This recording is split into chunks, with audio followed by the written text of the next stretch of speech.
If you're looking for the best solo board games, here's a list you must see.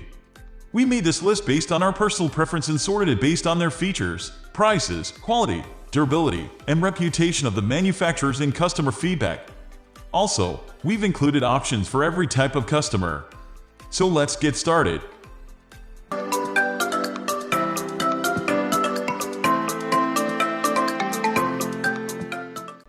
At the first position of our list, we have Gloomhaven. Gloomhaven is the perfect choice for those who want a choose-your-own-adventure type of game. It is designed for 1 to 4 players, so it is ideal for both solo or cooperative gaming. The manufacturer describes it as a game of Euro-inspired tactical combat in a persistent world of shifting moves. In this game, you assume the role of an adventurer wandering through one of the darkest corners of the world, called Gloomhaven. You have a special set of skills, which you must use to defeat monstrous beasts and survive frightening dungeons and ancient ruins. As you go on with your journey, you enhance your abilities, discover new locations, and learn to make wise decisions to determine how the story continues. You have to choose 2 cards to play out of your hand for every turn. The number on the top card determines your initiative for a specific round. Every card has a top and bottom power, and you can choose whether to use either the top power of one card and the bottom power of the other, or vice versa. Moving on to the next at number 2 with Scythe. This is an excellent option for fans of the Roaring '20s or the Jazz Age, but with a little twist. As the manufacturer says, it is an alternate history that enlivens the time of farming and war, broken hearts and rusted gears, and innovation and valor. It reflects a time when Europe was dealing with the aftermath of the First Great War. In this game, you take the role of a fallen leader seeking to restore your honor and lead your faction to its former power and glory. You do this by conquering territories, enlisting new recruits, reaping new resources, recruiting villagers, building structures, and activating mech around the center called the factory. You begin the game by using different resources, including power, coins, popularity, and combat. Starting positions are available based on the faction of your choice. Each player has a hidden objective card, and they also draw encounter cards to continue boosting their builds. This means that the game requires strategy more than luck. The number 3 position is held by Terraforming Mars. If you ever dreamed of becoming an astronaut or a NASA employee, this is a game that can make that come true. Imagine you are in the year 2400 and Earth is overrun, so you have to find a new planet to live on. Mankind unites and large corporations began to terraform Mars as an alternative. In this game, you take the role of a corporation contributing to the terraforming process.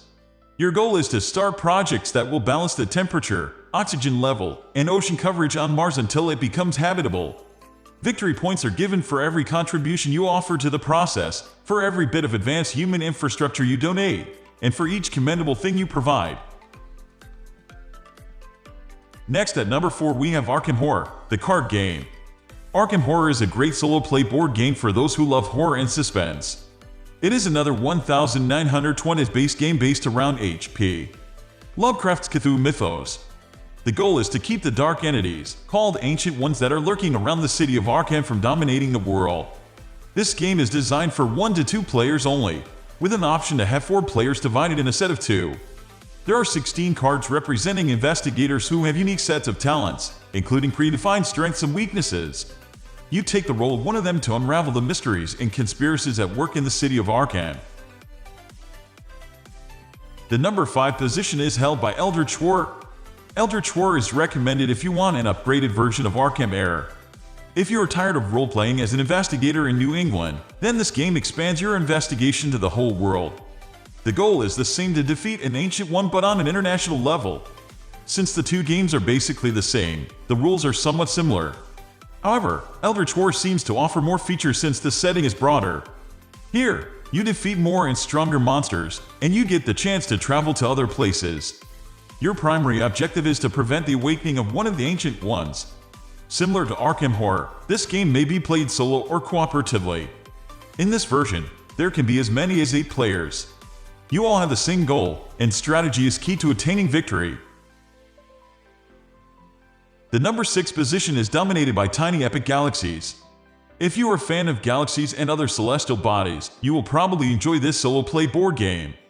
The gameplay revolves around ruling and controlling a galactic empire while aiming to expand your popularity and influence. You do this by obtaining heavily contested planets and growing your cosmic armada. The game has a dice rolling combo mechanic. The strength of your galaxy determines the number of dice you get to roll, and each die has a symbol that represents the actions you can take. These include moving spaceships, advancing political or economic influence, and increasing culture or energy resources. You can take available actions in whichever way you deem to be beneficial. But you need to be careful, as your opponents may react to the actions you take. In the end, your strategy could backfire on you. Moving on to the next at number 7 with Lord of the Rings, the card game. This is a wonderful addition to your collection if you are a die-hard fan of Lord of the Rings. Your chance to lead Middle-earth out of chaos and defeat the darkness has come. The goal, of course, is to prevent the Dark Lord Sauron from completing his power and forces before he casts the shadow that will lead to eternal pain and suffering.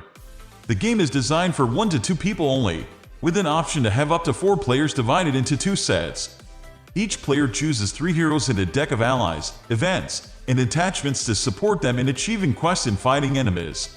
As with any other game, it is important to have a strategy and decide whether it is more important to attack and defend or complete a quest. This is because, as you exhaust yourself, your cards in fighting and questing, your options become insufficient to deal with the possible damage you could suffer. The number 8 position is held by Onirim. This is the perfect choice for those who want a maze-style game. In Onirim, you get to navigate a mysterious labyrinth and avoid meandering nightmares as you roam and wander in search of freedom. The goal of this game is to discover the one-ear doors that can set you free from the labyrinth before your cards run out.